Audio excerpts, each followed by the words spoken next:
In a world where comics, movies, games, rumors, and Kardashians come at you 24/7, 3 champions will rise to defend you from wasting precious time, money, and emojis.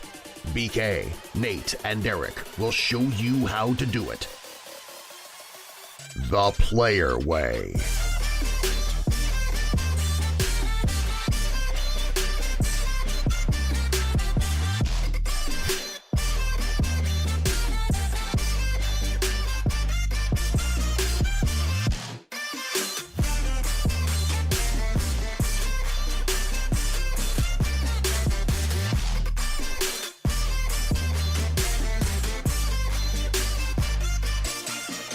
Ladies and gentlemen, and everyone in between, it is the third week, the third episode. Welcome back to the Player Way podcast. As always, my name is BK Jackson, and I am joined by my co-captains Derreck. Salutations, everybody. And Nate. Howdy. Yeah, man, we got a howdy. Got a little cowboy we got a howdy action from over the there boy with in Nate. California and the salutations from the guy in Texas. That's beautiful. Break the stereotypes, Nate. Way to go.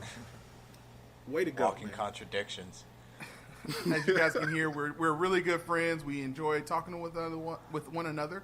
And what you can expect is kind of a wrap-up of what Ferris Bueller said. Life comes at you pretty fast. If you don't stop and look around once in a while, you can miss it. So in our day and age, nothing has been, even more relevant. There's so much media coming at you. There's so many rumors and Kardashians and everything else that's coming at you. It's hard to know what to pay attention to. Well, we got you covered. We're here to show you guys how to do media the player way. So you can listen to our podcast. If you're listening to us on iTunes, welcome. Feel free to give us a kind of a comment or a recommendation or a rating. And if you're listening to us in other places or you're kind of by happenstance found us, let me help you figure out how you can find us every single week. You can go to playlifeyourway.com, and it'll give you a direct link to articles such as Rompims will become a thing, and here's 4 reasons why you should let it. Written by one of our staff writers, Trendy Cosplayer, a.k.a. Darius Prather. There's all kinds of fun stuff that helps you be able to understand what you should be able to talk about and hold your own at the water cooler when you get to work on hump day. So, speaking of your week, what you guys been up to this week? Well, a show was suggested to me quite a while ago, and as with most suggestions for me, I usually add them to my Netflix queue, which ends up being a maelstrom of abyss that I randomly rotate into. But the other night, I pulled a perceived gem out of the darkness and started watching Sherlock, starring Benedict Cumberbatch, which honestly, after 15 minutes into the first episode, and by episode, these things are an hour and a half long. Every single episode of this show is an hour and a half long. It furthered my man crush that I keep growing for Benedict Timothy Carlton Cumberbatch. Dr. Stephen Strange, probably most recently to everybody would have saw him. I first really started liking this guy when he was in Star Trek Into Darkness as Khan.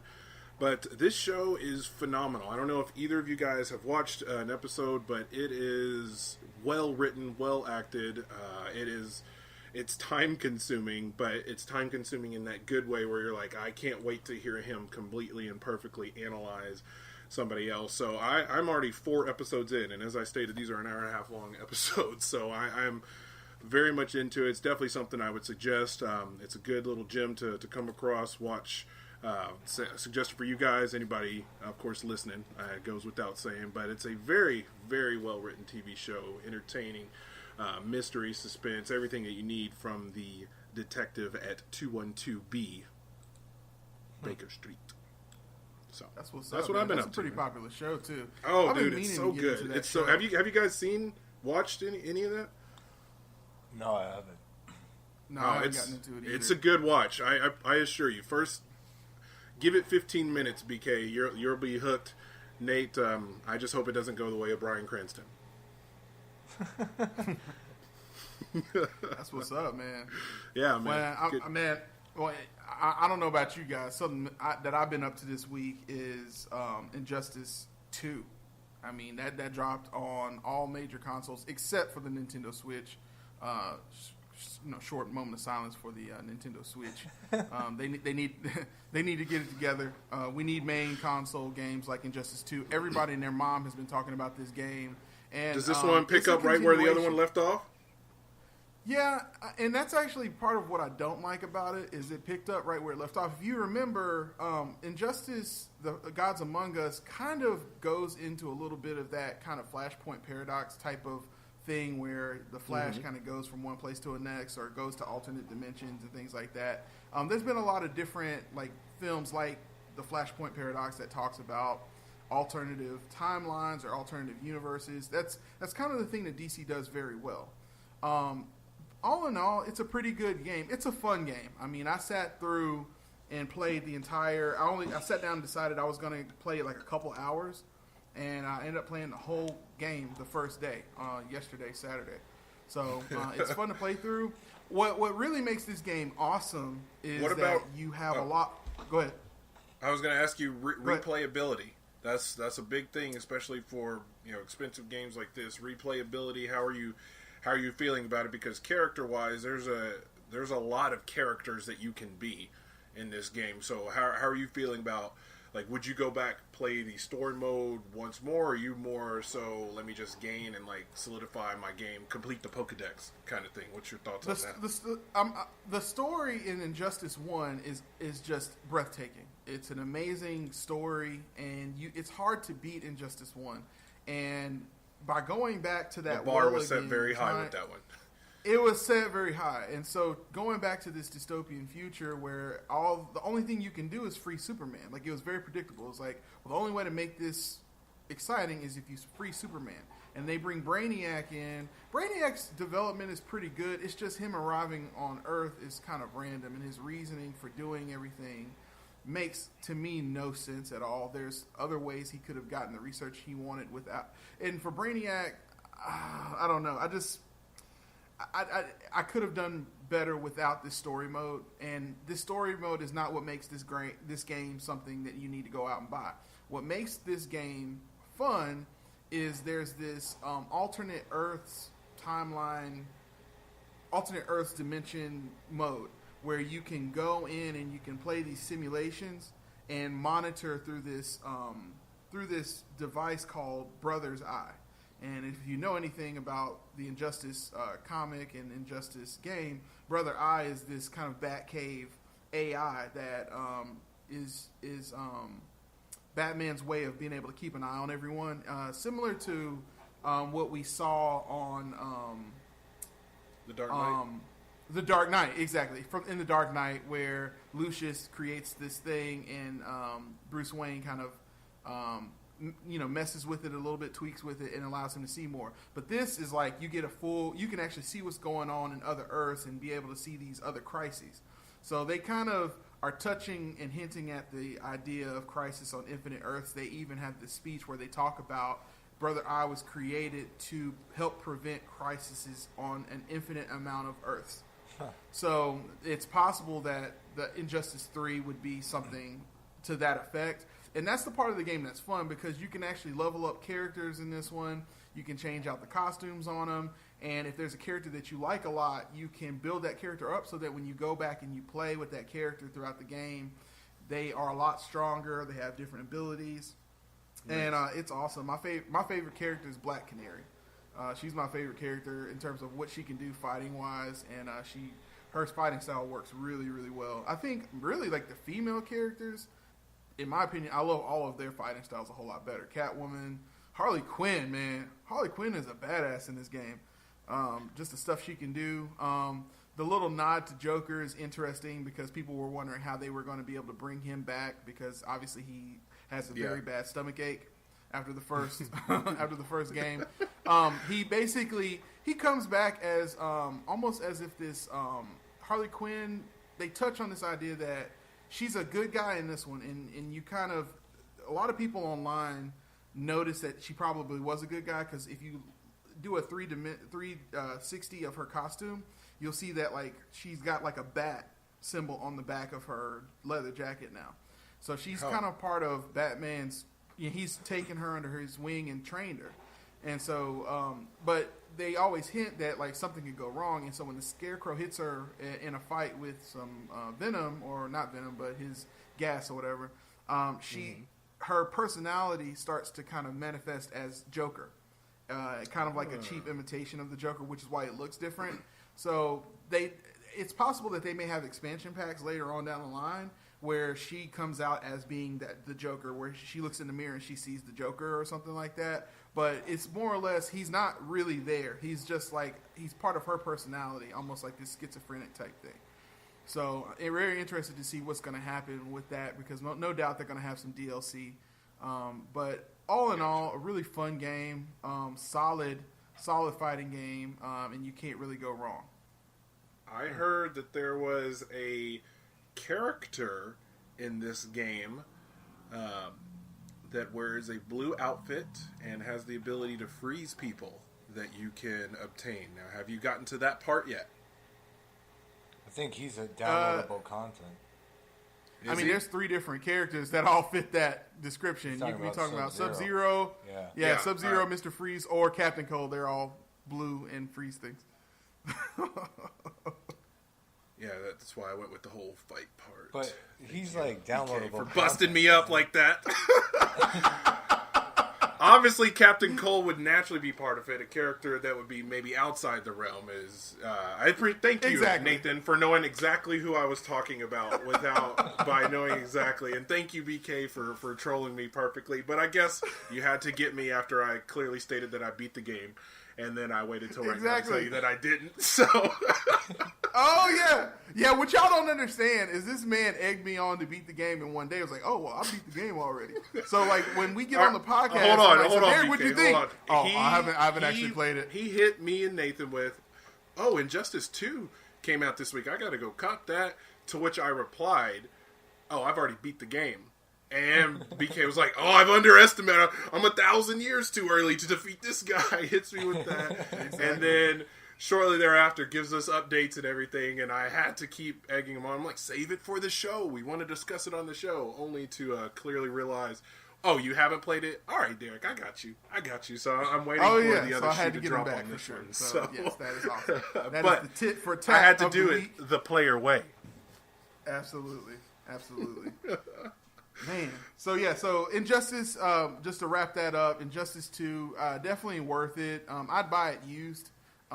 It's not something that you need to rush out to get right now, but definitely something that if you don't have anything in your queue to play and you have an Xbox One, why not go cop this once you can get a discount on it? BK, what's that rating? What's the player way rating on this thing? Up to 10, what would you say? Well, if you're trying to do video games the player way, then you got to get Injustice 2. Period. The end. There's no rating system here, y'all. You thought he was about to give you a number? No. The rating system is yes, go buy it. Boom. That's all it needs. That's yes, go buy it, but buy it. That's how it works on this show. And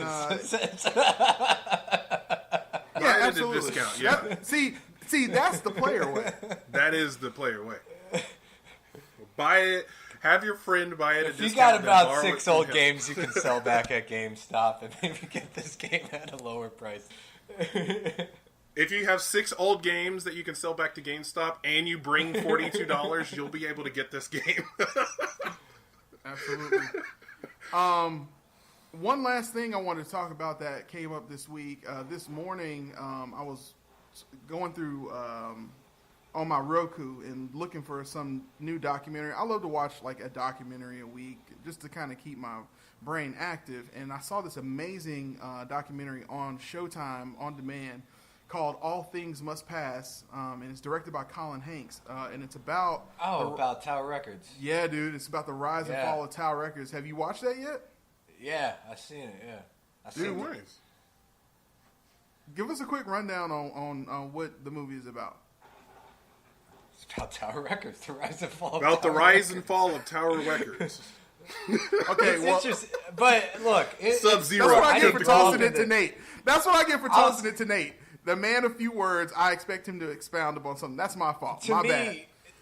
I'll just say this: Tower Records. I don't have like that sort of nostalgia in my life because I didn't grow up in the States. So by the time I got to the States, Oh, Like, cue it the was already Vivaldi music. dying. Come on, well, I didn't grow up in the States here. Oh, man. I'm just saying, we didn't have Tower Records. We didn't have anything like that. So, to me, it was just interesting to see. It was almost like the rise and fall of, the music business. The German there you go. Oh. That's what I was looking. Yeah. That's what I was looking for. Essentially, that's what it's about. I mean, Tower Records, and there's a lot of these. There's a lot of these movies coming out now about, and it really connects to what we were talking about last week with Blockbuster still having locations in Alaska, and Tower Records actually still has like over 30 locations, all in Japan. So there's actually still record stores. I mean, essentially, other types of stories similar to this. If you've not seen it yet, you should definitely see it. It's called The Founder, starring Michael Keaton, and it's about how Ray A. Krog came into being the founder. The guy, when you go to a McDonald's and you see the plaque that says Ray A. Krog and talks about being the guy who kind of founded the franchising piece of McDonald's, he's actually not the guy that invented McDonald's. He's not the guy that created McDonald's.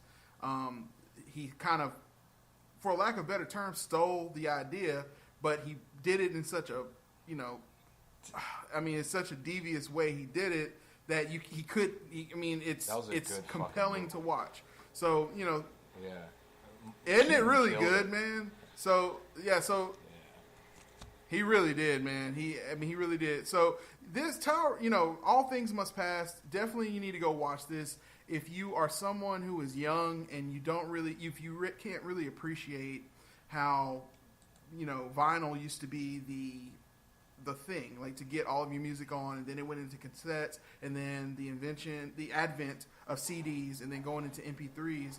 I mean, how does this massive, if you've heard that song, if you're going to San Francisco, make sure to bring the flowers in your hair. That song is influenced by Tower Records, like San Francisco having this Tower Records there. It's a part of American fabric. The Founder, got to watch those things. And at some point, I do want us to go back and have some sort of conversation about all of these. Our society has just changed. As America itself has changed so much in such a short 100 years, man. There's been so many things that have happened, and the way we consume media, the thing that kind of adds enrichment to our lives without having to get a degree. You don't have to get a degree to know what it's like to have a broken heart. All you got to listen is to Tony Braxton, Unbreak My Heart. If you want to know what it means to be a hero, you don't have to save someone's life. You can watch a movie about World Trade Center and what happened on that day. Media is so important, and people can look at, Kanye West, people like Kanye West, and say, who this man thinks that art and culture is so important to us as human beings, and you look at him and think he's crazy. Because in our daily lives, we're raising kids, we're paying bills, and a lot of times we forget that going to work, clocking in and clocking out is not what we're here to do as human beings. We're here to enjoy life and here to enrich ourselves and learn to communicate and further our culture day by day. So now with technology being so ubiquitous, there's so many ways for us to share technology, share thoughts, share intellectual property. It's important to go back and watch things like this. So definitely, if you want to have a moment to find a great documentary and learn a little something as well as being entertained, go and cop that. All Things Must Pass, Showtime on Demand. That's the player way right there. All right, nice, man. Appreciate you sharing that. That's a good thing. All Absolutely. Things Must Pass. Gotcha. And the Founder. Yes, and the Founder for sure. All right, so what else? What else we got? Well, this week, EA Sports announced who is going to be on Madden 18. And before I reveal who it is, even if you already know, before I reveal who it is, every time this year, whenever it is announced who is going to be on Madden, it's always brings up the talk of the Madden curse. Okay, so I know about that. It's become It's become an urban legend. It's a story. All the players are aware of it. So I decided to do some research this week, boys, and into the Madden curse, get some information, see, can we put some truth behind it? And I got some interesting facts for you guys. So let's start with back on Madden 99. We had Garrison Hurst on the cover, played for the San Francisco 49ers. He led the team to playoffs only to suffer a broken ankle. Ended up missing 2 seasons, and his career ended up going right down the sewage. Going on to Madden 2000, the illustrious Hall of Famer Barry Sanders was on the cover. And shortly after EA Sports announced that he was going to be on the cover, he inexplicably, unbeknownst to every NFL fan on the planet, that he was going to retire. And not even play. And he never did it again, right before the age of 30. So leaving EA Sports to scramble for another cover athlete who ended up being the Green Bay running back Dorsey Levens, who, after he had a decent season before, limited playing time, ends up injuring himself later, gets cut from the team 2 seasons later, and that was a wrap. 2001, Eddie George with the Titans. Didn't actually have a major injury, so this started lending the idea of not necessarily the curse being an injury, but more so just bad things happening, kind of like the curse of the Bambino. The Sox never win, and this started just like something's going to happen with the player. So his career declined very rapidly. 02, Dante Culpepper had a knee injury, terrible season. And this is when the Madden curse started to really pick up steam. Like, this is, all right, well, maybe this is just a coincidence. Well, leading right into 03, Marshall Faulk, his nickname was Superman in the league. Ends up having his worst season, rushes for less than 1,000 yards, ends up declining, has knee surgery, shortens his career, ends up retiring and quitting the game in 06. 04, Michael Vick, say what you will, guy was a great football athlete. 04 Madden cover. Breaks his right leg in preseason. Misses 11 games. 05 Ray Lewis. Terrible season. Ends up tearing his right hamstring. 06 Donovan McNabb. Growing injury. And then ends up tearing his ACL and his meniscus. And his career ends up going downhill until he just gets out of the league in 2011. Sean Alexander. 2007 Seahawk running back. Broke his foot in week 3. Became his first season with less than 1,000 yards. Ends up with just an injury-plagued 07 season with a broken wrist, sprained knee, broken ankle. Goes on to be cut in 08. And moving on, 08, Vince Young with the Titans. Fun fact about this, LaDainian Tomlinson was actually approached to be the cover athlete in 08.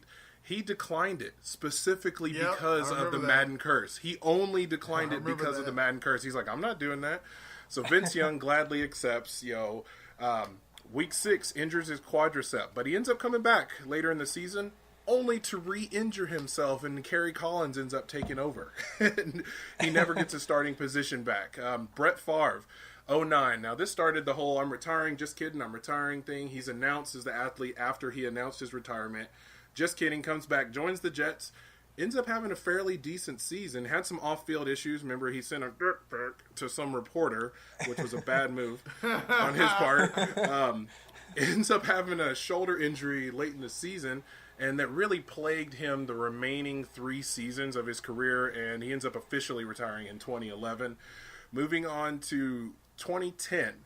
Larry Fitzgerald and Troy Polamalu end up being on the cover. First time Madden actually has 2 players, and this is the first time something really didn't happen to one of the athletes. Larry was like the first in over a decade that it missed. However, but Troy sprains his MCL, medial collateral ligament, misses 4 games, but it's not so bad. Steelers were a very dominant team at this time, ends up coming back and promptly injured his PCL. This is the rest of the season. They missed the playoffs. Leading us right into 2011. Drew Brees and the Saints. He didn't have an injury, but he has the worst season of his career. Doubled his interceptions. But he ended up persevering throughout the season to lead his team in the playoffs, only to lose to the Seahawks, who were the first team to ever make it in the playoffs with having a losing record at 7-9. And that's even worse. Now, 2012, I'm going to take you guys back to a NFL player you probably haven't thought about before or since. Peyton Hillis. Even if you don't remember the name, I'm okay with that because no one does. Actually, if you remember it, you'll start laughing because he was a joke. somehow this guy was picked over Michael Vick, over Matty Ice, over Ray Rice, RIP elevator talk, and even the Super Bowl MVP Aaron Rodgers to be on the cover. This goes straight to his head. He starts demanded a $15 million contract. He skips workouts the next season. It stops playing games of his own choice, gets strep throat, and then doesn't even rush for 600 yards on the season. He didn't even average 60 yards a game, and then they cut him before the season was even over. But finally, there's a glimmering hope. In 2011, we had Megatron on the cover. Calvin Johnson, 6'5", 240 pounds of just monster on the field. Has his best season ever. Passes Jerry Rice for most yards in a single season. Almost 2,000 yards receiving. So maybe it's not so bad, but boom. 2014, the 25th anniversary of Madden, has Adrian Petersen on the cover. Now, this is after Adrian had come back from a torn ACL and ran for over 2,000 yards. Starts the season on his first carry with a 78-yard touchdown, only to later injure his foot, which lingered the whole season. Has a terrible season, which now we're going back down again to Richard Sherman, 2015. No curse, has an all-pro season. However, if you remember, they did lose the Super Bowl to the Patriots on an inexplicable passing call. When you had Marshawn Lynch, the beast, in your backfield, they decide to pass from the 1-yard line, they lose. So not really curse related, but losing the Super Bowl on a terrible call is a bad way to end your season. And 2016, no curse again for Odell Beckham. 2017, we get hit hard with Rob Gronkowski. Has a lingering hamstring throughout the offseason, slowed him down the first 2 games. It ends up starting on the field week 5, starts being the Gronkowski that we know, only to be laid out by Earl Thomas, suffers a pulmonary contusion. Now, this guy's an Iron Man. Now, a pulmonary contusion, that means he bruised and cut his lung from this hit in the game. Comes back the next week, only to injure his back. Has to have surgery to repair 2 herniated discs, and to watch his team win the Super Bowl without him playing a single down in it. Which leads me to the illustrious cover man for this year's Madden 2018, and arguably the greatest of all time, because he's always going to be in that talk regardless of the asterisks on his seasons, with Tom Brady making the cover of 2018. And let's be honest, boys, if anybody can dodge this curse and have an illustrious season again, it will be this guy. He even, of course, he's aware of the curse himself, and he specifically said, "I'm not one to believe in curses, so I'm ready to take the challenge on like always. It doesn't stand a chance." Which, as we all know in life, usually when you talk shit like that, doesn't end up working like that. But he is Tom Brady, so I can't really fault him for having that level of confidence. And if Madden brings that curse again, he's just going to deflate it.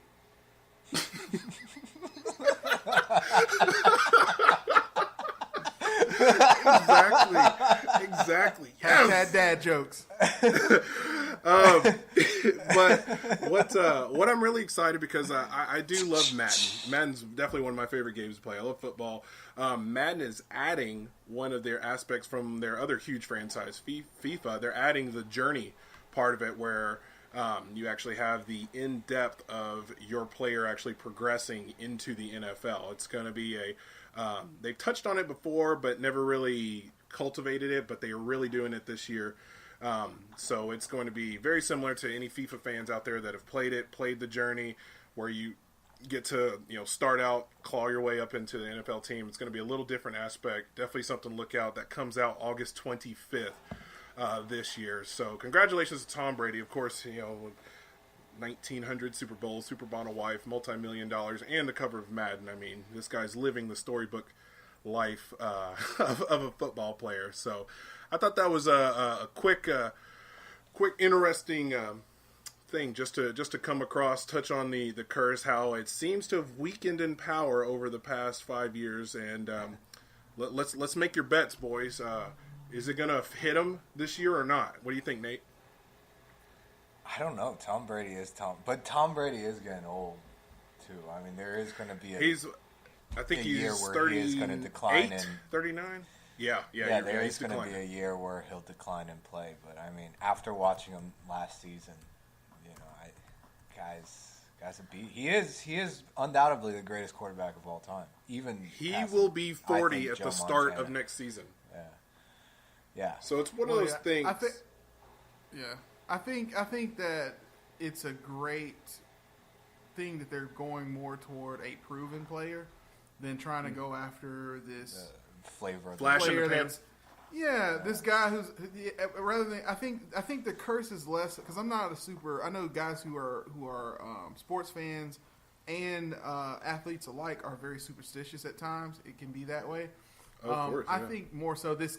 I think this more so goes to the people who pick from time to time seem to go after a similar type of trait in a player, and I think it was just not smart up until now. I think them going toward a future Hall of Famer, I think the game will sell better if you do that, because even people who play sports aspire to be that guy in the Hall of Fame in the first place, versus going after a guy who's not necessarily proven yet, who just really had a good season the season before, and perfectly illustrated by Peyton Hillis. The fact that they skipped over Michael Vick, Matt Ryan, Ray Rice at the time, and even like the Super Bowl MVP Aaron Rodgers didn't get the cover of Madden, but Peyton Hillis did, who literally had combined for 400 yards in his first 2 seasons, had a 1,000-yard season.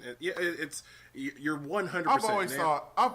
I've always thought that the cover for Madden should go to the MVP from the previous year. That person is being groomed for endorsement. Period. The anyway. end.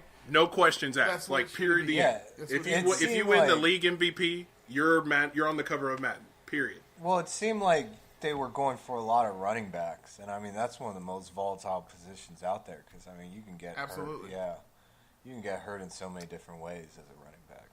It's Let's see here. I'm going to run through. We have running back, quarterback, linebacker, quarterback, running back,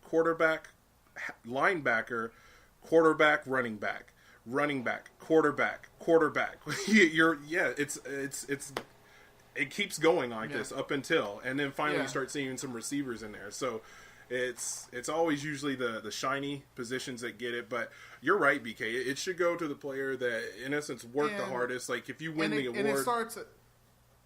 and it starts a different conversation along the same line. It's particularly relevant right now because we got the draft going on right now with the NBA that's recently been going on. That's been in the news, and it just goes back to how many documentaries have we seen or cautionary tales about being the first round draft pick, in the NBA. Like it's one of those things where you don't necessarily know. Like that doesn't mean anything. Being the best guy out of college doesn't mean anything.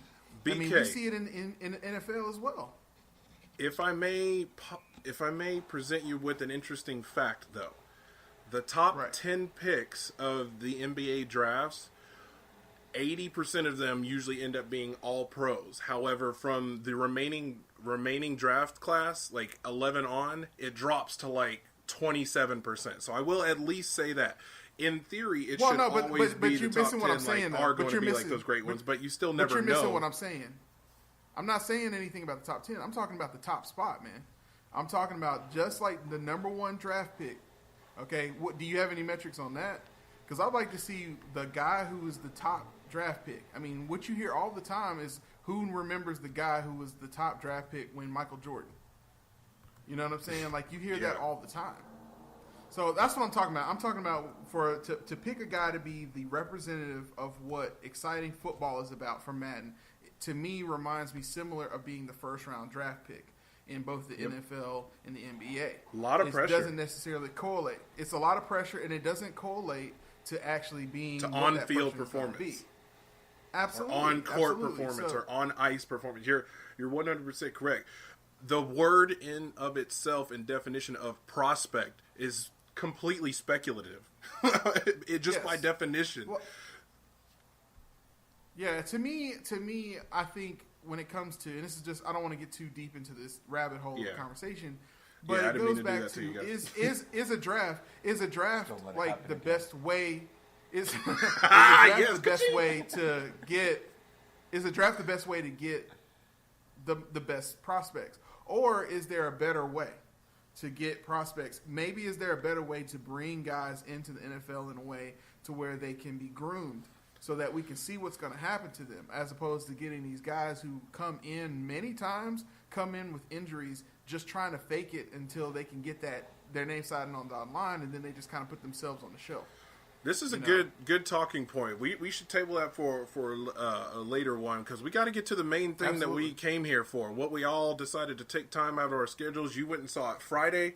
Nate and I went and saw it yesterday at very similar times, actually. And what did we all come here to discuss, boys? Alien Covenant. Yes, go, Nate. Take it away, man. Take it away, bro. Go ahead, Nate. As I've stated last week, I'm a fan of the franchise. I dig it. It's gotten very, it went from horror, from like the original. God, I don't even like to count Alien Resurrection, but the original 4 were all horror movies. Yeah, this has gone a bit. What did you, if I may interject, what did you want? Because you and I talked about this, BK. What we wanted. What did you want out of this before you saw it? What were you expecting? What were you wanting? What were you expecting out of this? Yeah, that's better. I did want to go back to a little bit of the horror that was lacking from Prometheus, I thought. But, this series, it got a little existential. The Prometheus asked the question of, check out the architect over here. I want to meet our creators. And then vis-a-vis.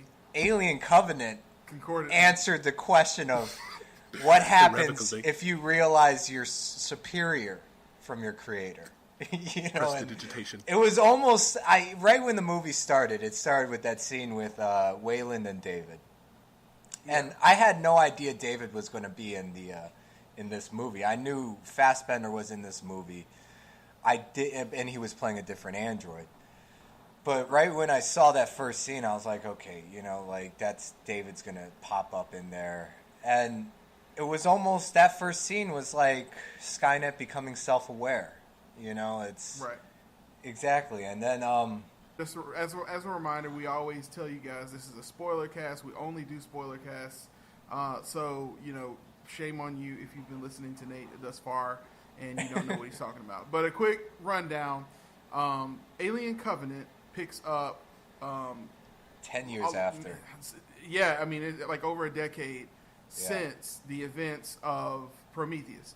But throughout both the marketing campaign for this movie and also through watching the movie, you realize what happened and what became of David and the Doctor. So that's kind of where this movie starts out. And as Nathan is saying, what's weird about this film and what people didn't like so much about Prometheus is that it was less a horror film and more of this existential, to use that $5 word, look at this vis-a-vis accordingly. This look at what human beings, where do we come from? And I think what Ridley Scott was trying to do is that in today's day and age, you can't just make a popcorn flick anymore. Like, the reason why Nightmare on Elm Street's reboot and Friday the 13th reboot didn't do so well is because people want more from a film than just let's go out and have fun. If you're going to venture into a territory, you better damn well be able to, respond to questions about what the plot is about. You can't just do stuff like, okay, you're on a ship and you're in the middle of space, go. Because then immediately somebody stops you and goes, well, hold on for a second, excuse me, sir, before you start the film. So how did you get out here? And why are you on a ship?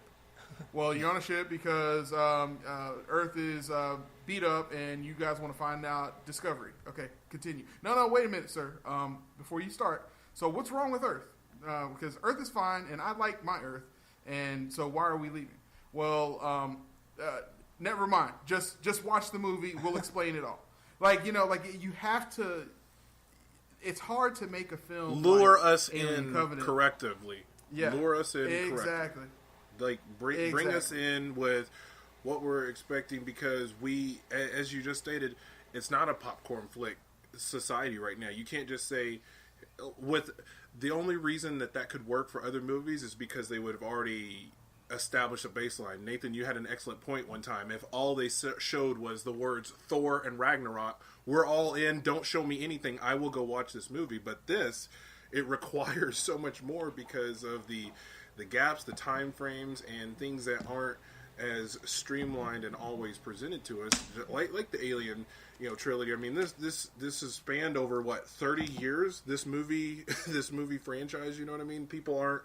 Yeah. You have completely different generations that are going to see this movie now. Like Prometheus is, in essence, this was what, 5 years ago when this one came out, and when that one came out rather. And so you have a different generation that are watching it, ones that have seen the Alien, quinology, I guess by now, I don't know. And so, yes, we need to know why, as opposed to, okay, here's something shiny to see and just go from there. So that was a big knock on Prometheus. It's a reason why a lot of people weren't as into it. But leading into Covenant, as you said, takes place 10 years after. How did you like how it started out, BK, with what the plot in essence was for Covenant? Talk on just the plot. What was Covenant? Well, okay. So to answer something, I'll do that this way. Say that to say this kind of thing. Yeah. You asked Nate something that I asked you on the phone earlier this week, which is really, before you see this film, think about what you wanted out of this film before you go in there to begin with. And I think that's something that people don't do enough of, is before you go see a film, if you are the type that is very critical of film, then you also need to be critical of what your expectations are going into it. Because I think sometimes people go into films today and they expect their world peace issues to be solved. It's just a freaking movie. Like, just watch the movie, and if it's good, tell me if it's good, yes or no. My back hurts. Will this movie fix my back? Exactly. So I got bad gas mileage from my job. I got low gas mileage. Can this movie fix that too? Exactly. So like, what were your expectations? So my expectations were, I was one of those people that I liked the ideas, the concepts, the premise raised by Prometheus. My biggest issue, as I said on the podcast last week, is there were too many things that I had to go outside of the film through fanboys and fan fiction to figure out what the hell was going on. For example, I had Rachel, my wife, watch Prometheus after watching Alien Covenant. And had she not seen Prometheus prior to that? No, she had not. I had her watch this first. Man, I bet that made it a lot easier. I bet she enjoyed it a lot more, actually, probably. Yes, and here's why. Because I had a feeling they were going to do a prequel scene at the beginning of Alien Covenant, and they did. So what's good is that she got to see David, and then she got to see this other guy that she thought was David, which we all thought was actually David, kind of like hidden. At least that's what I thought.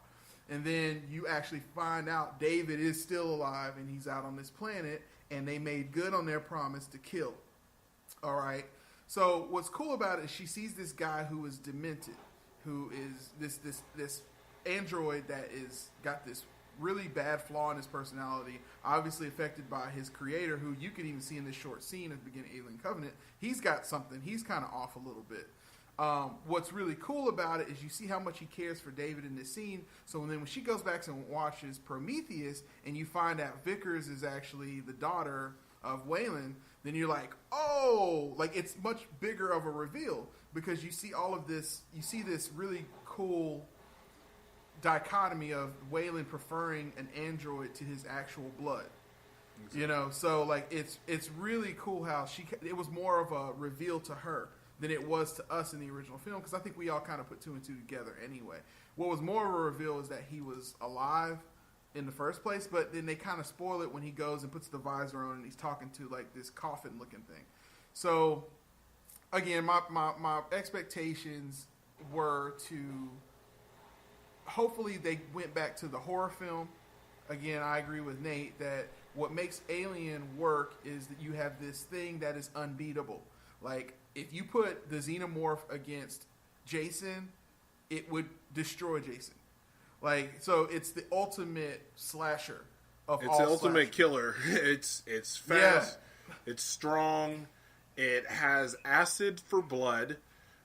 It's definitely it's something that if you ever raise a versus talk of what about this versus this, a xenomorph is one of the best things to go with because of its ability to take about 900 rounds of ammo and still keep clicking as a baby bursting out of the stomach and still be able to handle business. Like, actually, that was pretty cool. This is sort of a tangent question, but did you guys notice how the chest burster was a tiny little alien as opposed to like a worm-looking thing that it used to be? Yeah. In this? Yeah. I thought that was a little weird. Well, no, I see. It leads me to think that it's progressing and evolving. Yeah, because he talks about parasite. that he's been trying to make the perfect specimen, essentially. Mm-hmm. Yeah, and they did a really good job of that in this film of explaining why the deacon versus the xenomorph versus like all these different types, why they look so different, and it really has to do with like you can actually watch every film, well not every film, but if you watch every film in the franchise, the line they're consistent. Like if you have the black goo in your system and then you have sex with a woman and then the baby comes out of her belly, then you get a squid-like thing. And then if it goes into a guy's cerebral column and it comes out of his back, then it looks like a different thing.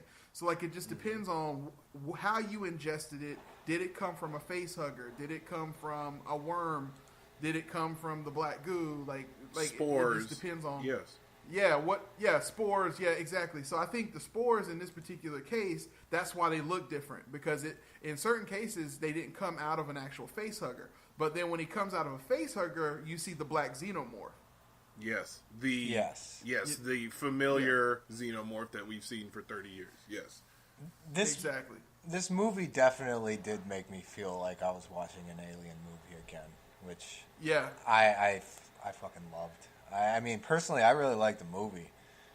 Oh, yeah. I mean, there's nothing not to love. David, man. Jeez. If I mean, he was just like the perfect bad guy. David's an asshole. Yeah, he is, man. But, perfectly. I think it's safe to say at the MTV Movie Awards this year, the best fight and best kiss are both going to go to fucking Michael Fassbender. Dual nominated Michael Fassbender for best kiss and best fight scene. Alien Covenant. Definitely.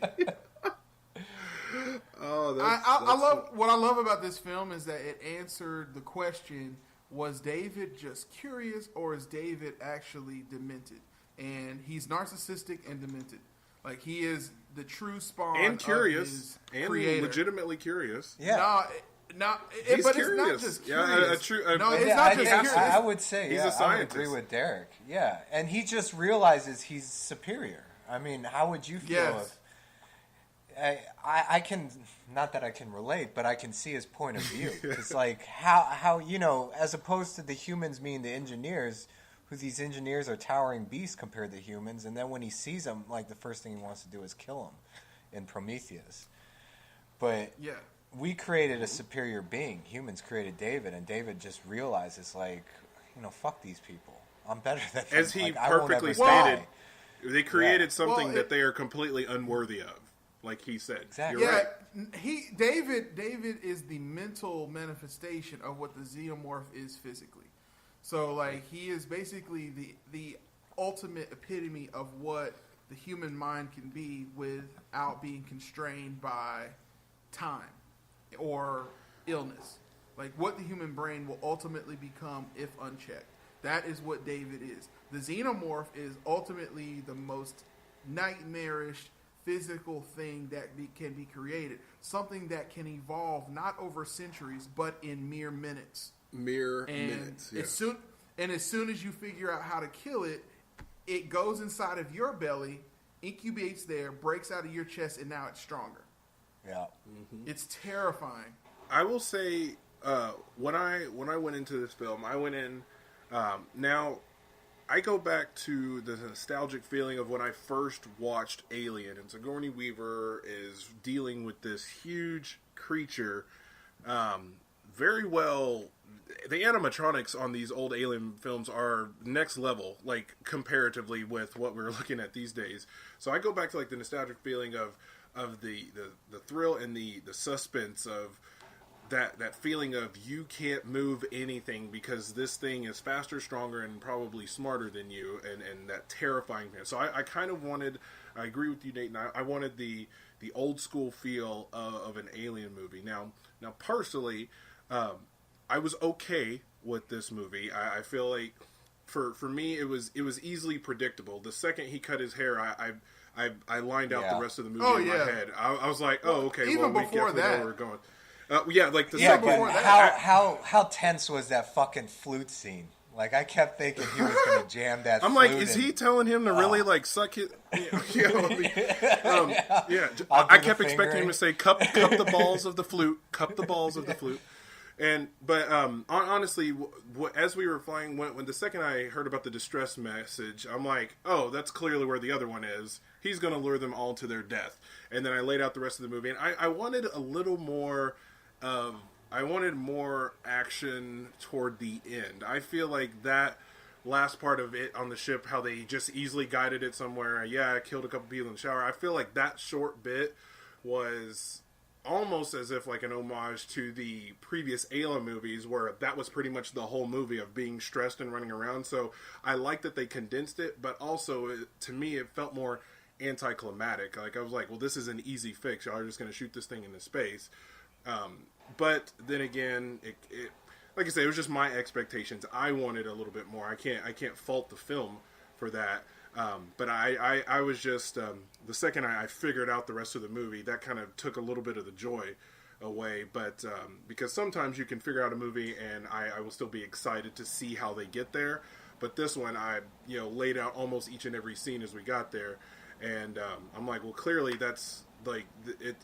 I felt that they made it too obvious, but it was obvious to people like us three and people on the phone. However, people who were watching the movie, they wouldn't be as obvious as, okay, this David is going to be the one that ends up winning the fight, with the slight pause before the killing blow.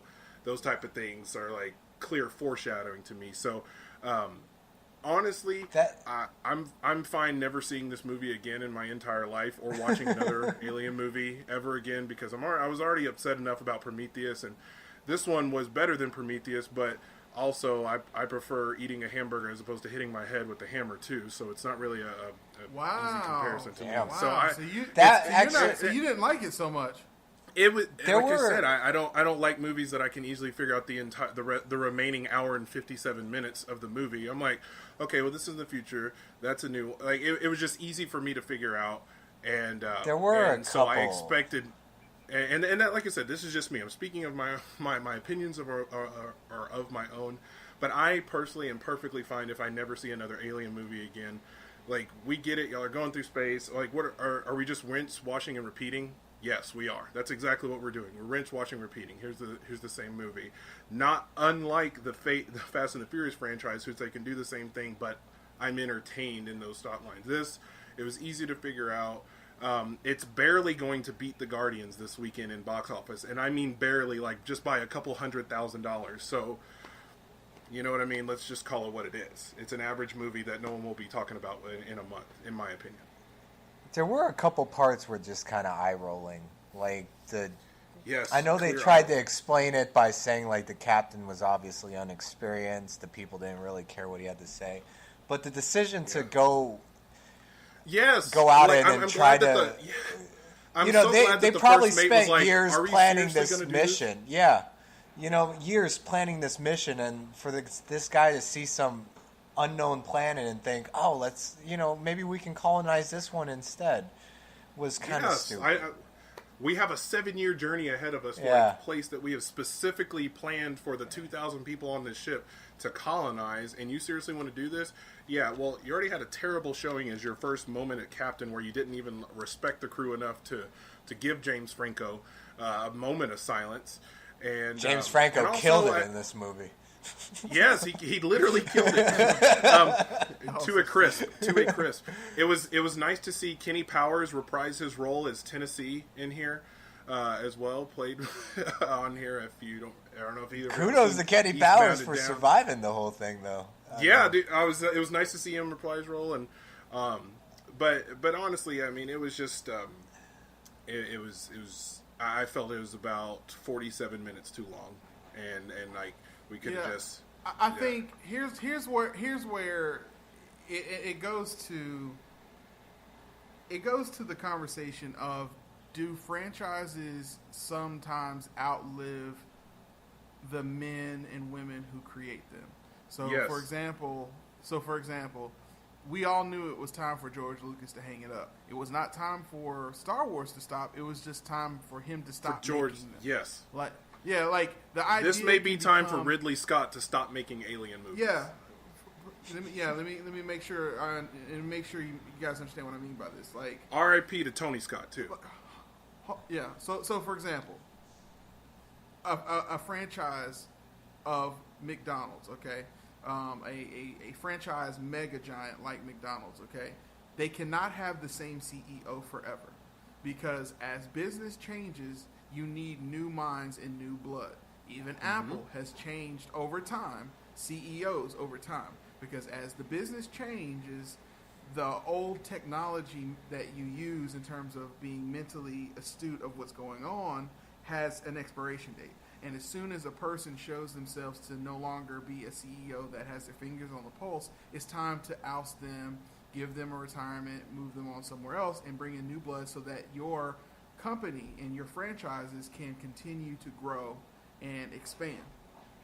So we saw that happen probably for the first time. I can't think of any other franchise, film franchise that did it the way that Star Wars did when Lucasfilm was sold to Disney. But I think the same thing can be said for the Alien franchise. I think Ridley Scott had some really great ideas and premise for the Prometheus piece, but I think his technology is overextended in terms of telling a story. You know, I don't like the idea that, and here's where my eye roll happened, okay? First of all, the only part of the movie that had kind of bad CGI was the opening where they have the gold flaps opening and that the gold foil flaps where they kind of charge the electricity on the ship. BK, you reminded me of something. You reminded me of something right now. They got hit by a neutrino burst, correct? There we go. I was about to say neutrinos are the smallest thing in the known universe.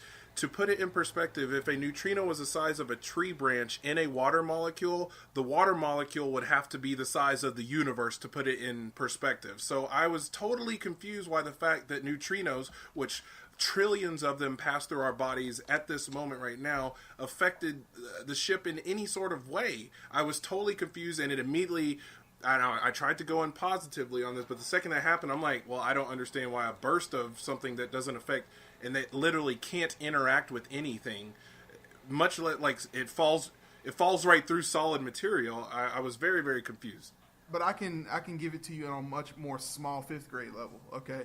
Like, here's the problem. I don't like films... Sorry, I like Neil deGrasse Tyson, my bad.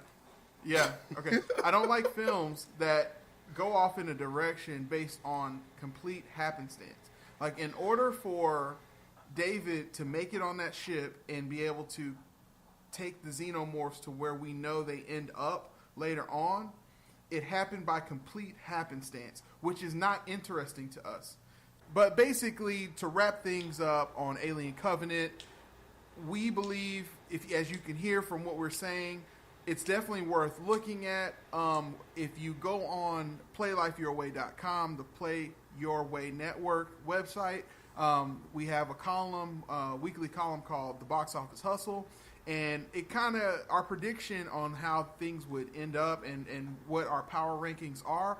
We specifically said that if you have not seen Guardians of the Galaxy yet, start by going and seeing Guardians of the Galaxy first. Then, if you've seen that already and you're just needing something to watch, you don't necessarily need to see that this week. just, next weekend is pretty much a dead weekend in the box office. Go see Alien Covenant that weekend, and then the following weekend after that, we got Wonder Woman coming up. So those are the power rankings. You can go on playlifeyourway.com to keep in touch with that, and we will have that column out every single week. And that's how you do at least film just say the Play Your Way. This week it does have pirates, at least that. Just throwing it out there. Well, like he said, this week is a slow week for movies, and next week we got Wonder Woman coming up. Sounds like another slow weekend. Man, silence on what's coming up this weekend. What's coming up this weekend in theaters is not the Play Your Way, and we'll ridicule that movie next weekend. Speaking of silence, ridicule it. Oh, speaking of silence, do we have some time for a quick couple moment of silences? Hey, it's only right, man. All right. First moment of silence is actually a very somber one for me. A few days ago, Chris Cornell passed away. Oh, yes, man. Me personally, I was a huge fan of Chris Cornell. I don't know if you guys remember old school Weird Al albums, but he used to always have one track which was a polka melody of popular songs at the time. Oh, of course. Yeah, and one of them had Black Hole Sun, and I remember loving that, so I went out and bought a Soundgarden album called A-Sides, which was the greatest hits compilation, just because it had Black Hole Sun on it, which turned me into a Soundgarden fan, which, by the time they had already broken up, and Chris Cornell had come out with a couple albums himself, which I didn't like as much as Soundgarden, but then he joined a band or formed a band called Audio Slave. And I love Audio Slave. Cohese is like one of my favorite rock songs of all time. Yeah, I love Audio Slave. I mean, and I love his voice. He had a very unique voice. Dude, even the best version of Billie Jean I have ever heard. I don't know if you guys have ever heard the acoustic of Chris Cornell singing Billie Jean. It is by far the best version of Billie Jean, above and beyond Michael Jackson's version of it. Yeah, and like even the type of music that he sang in grunge and in rock, you didn't really get a true feeling for how awesome of a singer he was until he came out with the title track for Casino Royale. Like, do y'all remember when Casino Royale came out and Chris Cornell did the title track for that film? He was the first male I believe he was the first male to sing a James Bond theme. I got goosebumps right now, like just the chills of how awesome watching that opening of that movie would not be the same without Chris Cornell. Dude, that song is amazing. My name. I'm probably going to watch this. Woo! That's a good moment of silence. So quick moment of silence for Chris Cornell. Rest in peace, brother. And then, second moment of silence. Tom Hardy was recently cast as Venom in a movie, in a Venom movie, which I must forewarn people that this has nothing to do with the MCU. It will not be a part of it. Spider-Man. Wait, Marvel Studios is not doing this? No, this isn't part of the agreement between Sony and Marvel. This is Sony's own deal, and it's its own desperate attempt at having a shared universe. So all the groans in the world right now. Tom Hardy will play Eddie Brock. Exactly.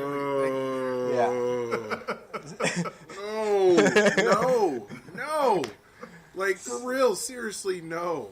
Yeah. It's one of those things, it's like you hear, he's a phenomenal actor. And to hear this, I was like, it's not April Fool's. It's not a joke. Like, are you serious, Nathan? Like, yes. You know what this reminds me of? This reminds me of when we found out Nick Cage was making Superman. No, because at the time, no. At the time, Nick Cage was on top of the world. Secondly, it was going to be directed by Tim Burton, who also arguably was doing real well. On the top of the world because of the Batman stuff. Exactly. So this reminds me of that because Tom Hardy is one of those actors right now that like can do no wrong. He has yet to be in a movie. He has yet to be bad in a movie. I'll say it like that. Yeah, not that he hasn't been in a bad movie, which he has. Exactly. I worded phrasing is very important there, sir. Glad you appreciate the that. problem with this is Spider-Man will not be a part of it, which, if anybody... Oh! Wait a minute. Dude. Hold on. Do not. So hold on. No. Let me get this straight. Are they just making a movie about Eddie Brock and Venom with no Spider-Man antagonist or protagonist?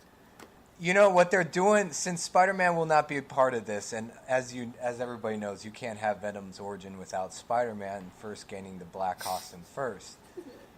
So what they're doing is merging the origins of Eddie Brock and Flash Thompson, making Eddie Brock a secret agent of sorts, and being a government operative who I imagine the government has hold of this symbiote that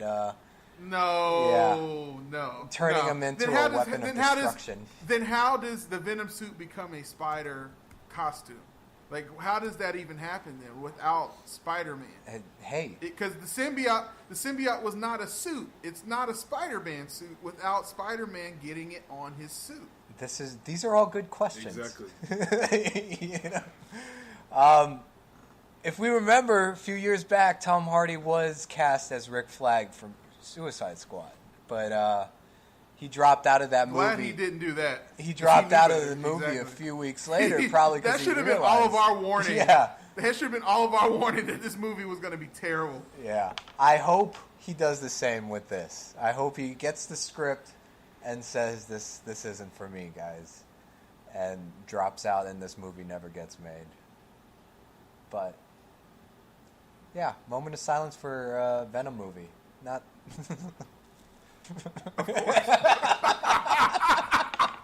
Dude. Oh my god. That was extra random. But we'll talk. That'll be another conversation for another day, man. So, anything y'all are watching out for coming up this week? I am finally. I feel like we haven't talked anime much, and yes. I think we need. Let's talk Attack on Titan next week, man. Let's talk Attack on Titan. Absolutely. Attack on Titan and My Hero. Yes, and My Hero Academy. In fact, what's going to happen, and that actually will work okay, because unfortunately, week 4 of the podcast, our friend from Korea, Nate, will be not here with us. He will be taking a pilgrimage home next week. Safe travels for you there, sir. Cradle of civilization. Yes, man. So it'll be just Derek and I. Be sure. Hey, Nate, I heard traveling to Korea, you got to have a lot of fish oil. It's really good for your hair. Okay. Yeah. Thought about it. Nice. Thought about it. Yes. Yeah. So, Derek, I think what we may do is we may do a bit of a summer for anime. Like, maybe we'll do an anime rundown for the summer, because people are getting out of school. People, work tends to take a downturn in terms of busyness over the summer. So maybe we do a cast about all of the different anime to get caught up and help you understand how to do anime the player way. Let's do it, man. I'm down with that. Hey, did you know they announced a live-action Ajin movie later on this year? Oh, yeah. I know. Yeah, definitely. Yeah, I don't know if you had watched both seasons yet, but yeah, that's awesome. I'm excited about that. Absolutely. Well, if there's nothing else, I think that's going to do it this week for the Player Way. Sorry it was a little bit longer of a podcast, but there was a lot of ground to cover. But hopefully you enjoyed yourselves. Shout out to my co-captains, Derek. That's right. Still representing Dallas, Texas to the fullest. Corrupting the system, right? Corrupting the system, because TX is corrupting the system. Exactly. Now loading. And Nate. Yo, trying to put the system back together. Oh, well, that's just counterproductive to what I'm trying to do, Nate. It's very counterproductive. Oh, and it is now day 7 of the rickets outbreak, so hide your kids. Yes. All right, day y'all. 7. Hide your wife. We'll holler at y'all next week. Back at the Player Way. All right. Man, that was a fun episode. Way to bring it back. Way to bring it back, Nate, with the rickets. That's good.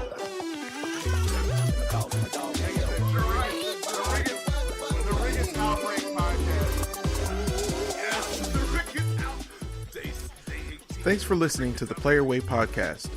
Recorded in a single take from Los Angeles, California, Dallas, Texas, and Atlanta, Georgia, by Nathan Petersen, Derek Lewis, and BK Jackson. Our opening theme is titled Bound by Ricky Remedy, courtesy of Elysian Records. And our closing theme is titled Coconut King Diaries by Xander. spelled Zahnder. You can find this music by both Ricky Remedy and Xander, and many more tracks on SoundCloud. And remember, no matter what choices you make or paths you follow, just make sure you do it the player way. See you next week.